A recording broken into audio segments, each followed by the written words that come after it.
Yo, what up, guys? Welcome back. Today we're going to be looking over a little bit of a weird deck that I've been kind of brewing. I don't know how good it's going to be, I'll be completely honest, but I've been having a lot of fun with it, so we're going to take a look at it. But if you guys haven't already, subscribe, follow, whatever, you know the drill. Check out my other socials, TikTok, Twitter, everything's down below. Leave a like, leave a comment. I really appreciate all the support so far.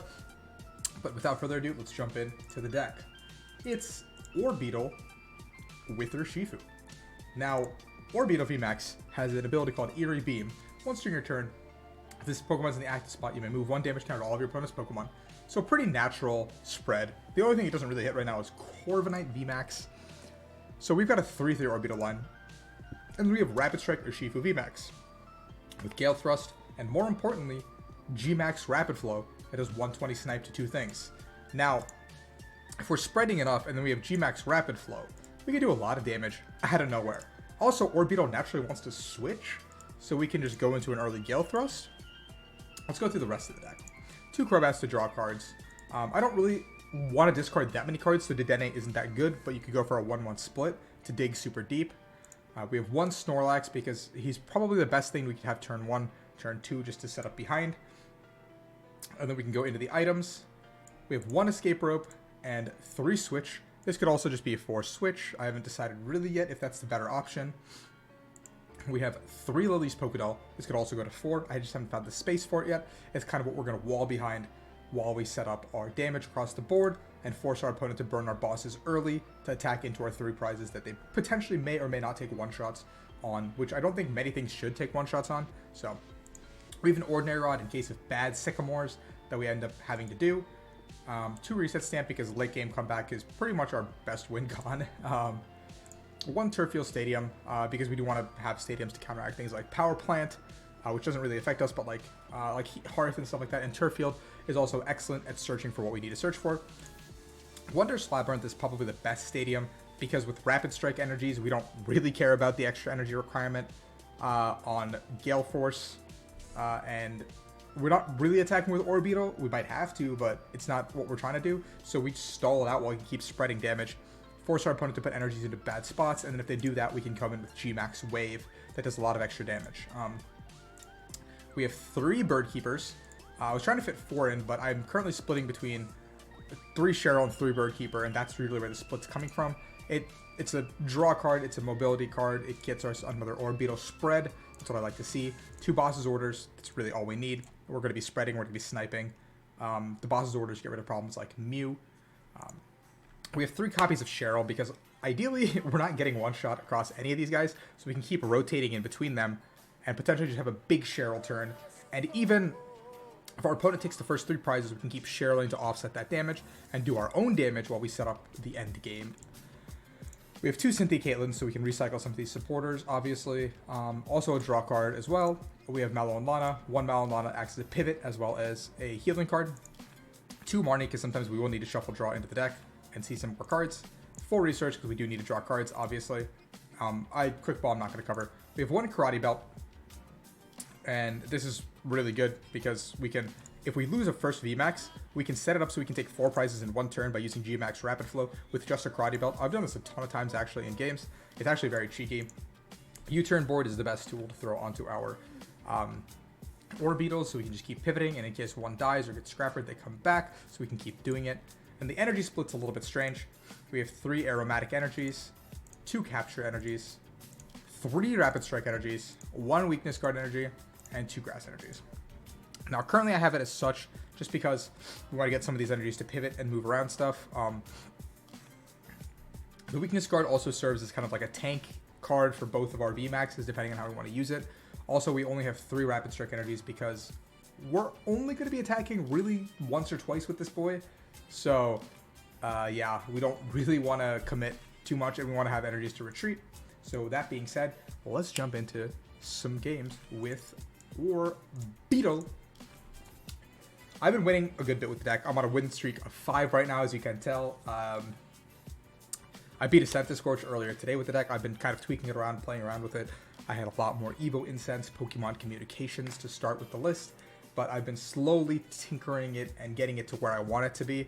It's not perfect yet, but I feel like it's an idea that I can share with you guys, and maybe some of you can help me with your own testing and a little bit of what you think is good. So this is not an ideal start. We have a Capture Energy, we have a Cynthia Caitlin, and we have a Doll. So we can pivot into the Doll and stall for a second. Eternatus is a good matchup, though. Eternatus is a good matchup for us.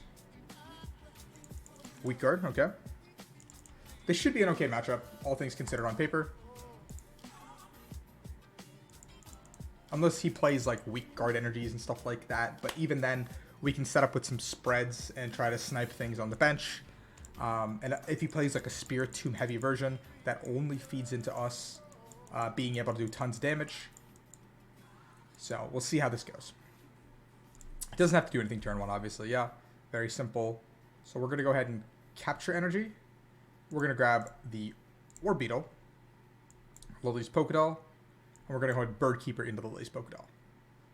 Okay, this hand is pretty okay. This is our... I want to have this for next turn. Let's go to the weak guard energy. Let's grab a second Urshifu. Urshifu is going to be our win condition, obviously, because we hit the weakness, all of that above. So we're going to get the 2 Urshifus, and we're going to go ahead and pass for the turn. Now, I am okay with the rest of the hand being as it is, because we could potentially swing in for a lot of damage next turn with our Urshifu. So, ideally we can get that off and running. Marnie, our opponent thinks, man, he didn't quick ball for something that's like a Crobat or a DAA, so he probably has a pretty shit hand. So, he might be right. This hand is not ideal either, I can tell you that much. But we do have a retreating option, and we have the Turffield Stadium. So with all those pieces in play, I can throw in the Capture Energy onto the Orbeetle, grab the Gourmandiche guy, pivot into that with our Bird Keeper. So we'll see how this goes. I do want to get the spread off for free, so I might just put the Lillie's Pokédoll away and go that route. Okay. Okay, we can actually dig a little bit here now, given the cards we've been given. So Aromatic Energy, we can pitch it. We don't even have to capture energy yet. We're going to start with Crobat. Because in this scenario, if we hit the VMAX and we hit the Rapid Energy, we can just pop him in the mouth. So we do hit one of those things.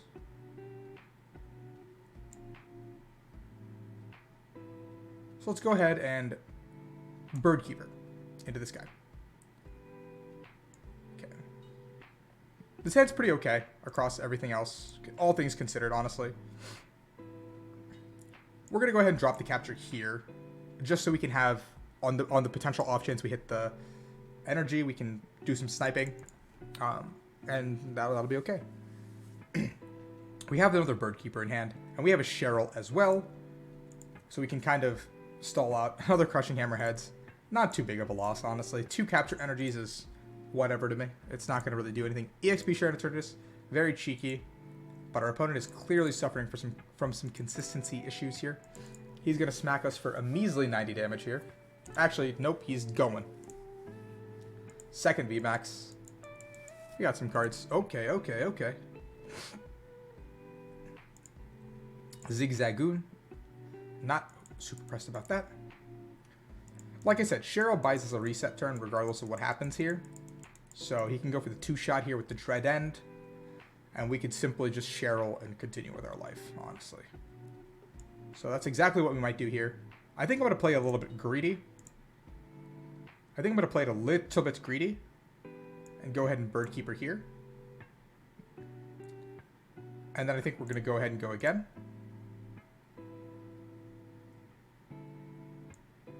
And I think I'm going to U-turn board into the Doll. I don't think I'm going to Cheryl this turn. Just because I want to force him to burn a boss if he has to use a boss this turn. And if he goes ahead and uses the boss on this guy this turn, our Karate Belt also goes alive. We get to preserve our U-turn board on this guy, and we can go ahead and Marnie to continue setting up our board. Now, putting the Spirit Tomb down is an interesting play. It does set up some weird Orbeetle, like, I don't have to spread, or he's maybe saying that don't spread into me, or else kind of thing. But now with this active, if I get one more spread off, a Gale Thrust does knock out his active Pokemon. So that's something he's definitely scared of. We'll see what this turn can bring us. If he gets a boss, like, he might just boss up the... Yeah, see? I was thinking this might be his play also. So if he does this, I can just Cheryl depending on what the top deck is, obviously.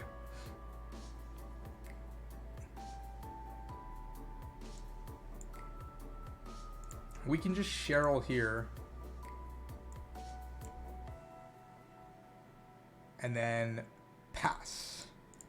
So this way we're healing one of our Orbeetle VMAXs as well. Sure, we're not doing everything we want to be doing with this guy, but we can use it as a bait. He's burned a boss. He didn't take his 3 free prizes that I offered him. So now we're going to go ahead and Cynthia Caitlin and get the Cheryl back. Nice. Wondrous Labyrinth. Really good here. We haven't seen anything out of his hand. We're going to go ahead and pitch this Snorlax. We're going to grab the Cheryl back. Okay, that's pretty good. We're going to go ahead and retreat the boy. We're going to Eerie Beam once again. And we're going to go ahead and pass our turn. We have another Cynthia Caitlin to bring back the Cheryl if we want to. We have another Cynthia Caitlin also to use Bird Keeper again if we want to. We're going to keep spreading. He's got a 2-card hand. He can't even attack us this turn. So we can take our time. We can... We're going to go ahead and spread.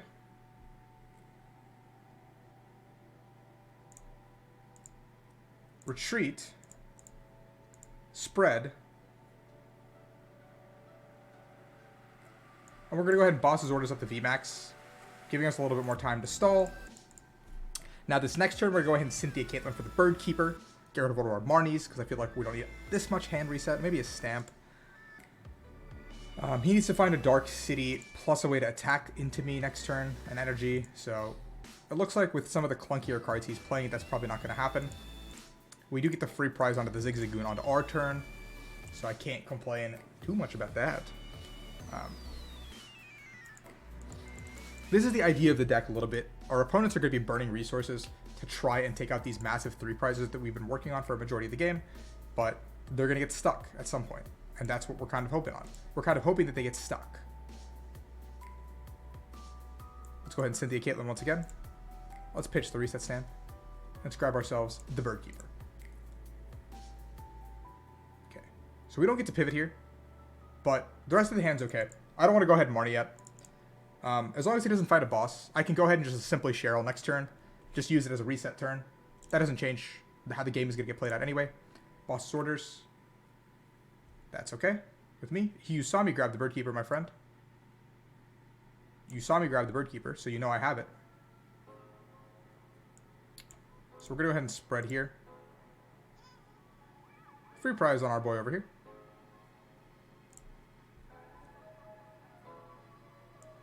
We're going to go grass here. Retreat. We're going to do it again. Maybe it was actually smart just holding the energy, because we just actually win the game if we get a Rapid Strike it. No, we don't win yet, but maybe we should have attached here also. But I want to Cheryl next turn. Like, no matter what happens, I want to Cheryl next turn. So we're going to go ahead and just pass the turn. So now we can actually start G-Max waving if we want to. But I think I much rather prefer just Cheryling. I think I just rather, yeah, I think I'm just, he's going to, that's 3 for 3 hammers, but it doesn't actually matter, right? Like, if this was any other deck, Crushing Hammer would have hurt us a little bit. He's going to bring this guy back up. He's very persistent. We're going to go ahead and do this. We're going to do this. Cheryl.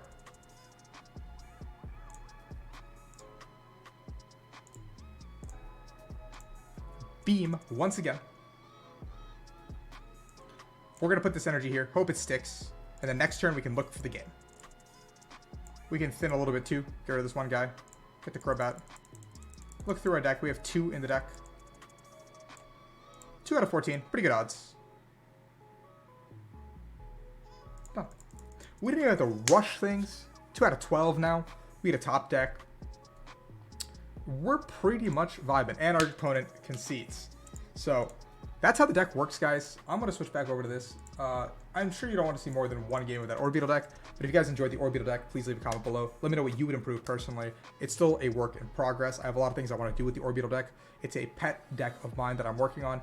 It was inspired by Philip Schultz's Orbeetle deck that he played at the Limitless Open a long while ago, but hopefully you guys enjoyed the video. For Orbeetle, remember to like, Subscribe down below if you want to see more content. This entire week, we're going to go Monday through Friday, full days of content, 5 days. But the rest of the time, it'll be Monday, Wednesday, Friday for content. So keep an eye out for that. And I will be streaming live on twitch.tv/THEFLEEEE. That's 4 E's. So check that out, guys. The links are in the description below. Thank you for watching, and until next time.